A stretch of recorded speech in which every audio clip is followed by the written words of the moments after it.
I have just now come to the realization that if Twilight is a dumb vampire versus werewolf story for women, then Underworld is essentially the same thing for men.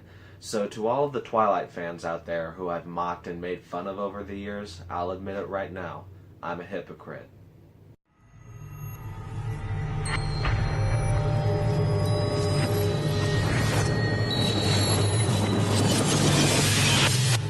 Audio Jungle. Audio Jungle.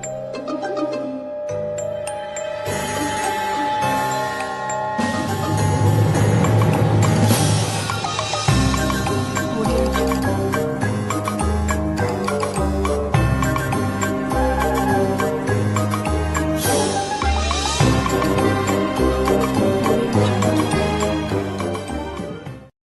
Underworld Evolution follows Kate Beckinsale and her vampire wolf boyfriend as they fight a bat monster who is going to wake up his wolf brother for reasons of evil. Best plot summary ever. When it comes to the Underworld series, I've watched the first movie and liked it, I've watched the second movie and also liked it, and then I watched the third movie and honestly thought that was kind of boring. I mean, it was basically just an extended version of shit that I'd learned from the previous two films. After that, I realized that this was another one of those franchises that was going to be run into the ground. It's overstayed its welcome already. I never bothered with 4 or 5 since, the first two are such timeless classics, right up there with Gone with the Wind, Citizen Kane, Plan 9 from Outer Space.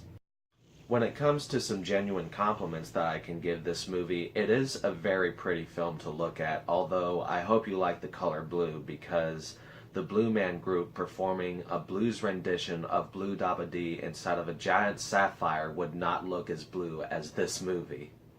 It's just so goddamn blue! Also, this film has some really fun, aesthetically pleasing fight scenes with some well-placed slow motion. And even if you hate the Underworld movies, you can't deny that they have some really cool-looking creature effects. My personal favorite is the vampire monster from this movie. I love the scene when he first wakes up and you get this POV shot of him stabbing people with his wings. And I also love the scene where he's chasing Kate Beckinsale and Vampire Wolfboy in a truck. Plus, I highly respect the fact that this film largely features men in suits when it comes to the creature effects. It doesn't go for full CGI like certain other monster action movies at the time like Van Helsing or Ghost Rider. And before you start going crazy, I know that Frankenstein's monster in Van Helsing was a man in a costume, but tell me this, if they could do that for him, why couldn't they do the same thing for Mr. Hyde? Also, this is sort of a minor positive when it comes to an actual filmmaking aspect, but this movie has a pretty cool soundtrack going for it as well. I give this and the first movie full credit when it comes to introducing me to one of my favorite bands, Pussifer. Now, when it comes to these positives, I've mainly just been talking about this movie's aesthetic and stylistic value. I'm sure that those of you who are unfamiliar with the Underworld series might be wondering, what about the characters? Well, what about them? When it comes to Kate Beckinsale and her boyfriend in this movie, there is really no romantic chemistry whatsoever. I mean, granted, there is a scene where he saves her from the sunlight, but that's mainly attributed to the fact that he's a good person, and he recognizes that even though Kate Beckinsale's character is about as interesting as a stump, she is also good at heart, so he doesn't want her to die. But wait, it totally gets romantic right after that when they share a sex scene together. Everybody knows that's what relationships are about. I like sex. Is nice.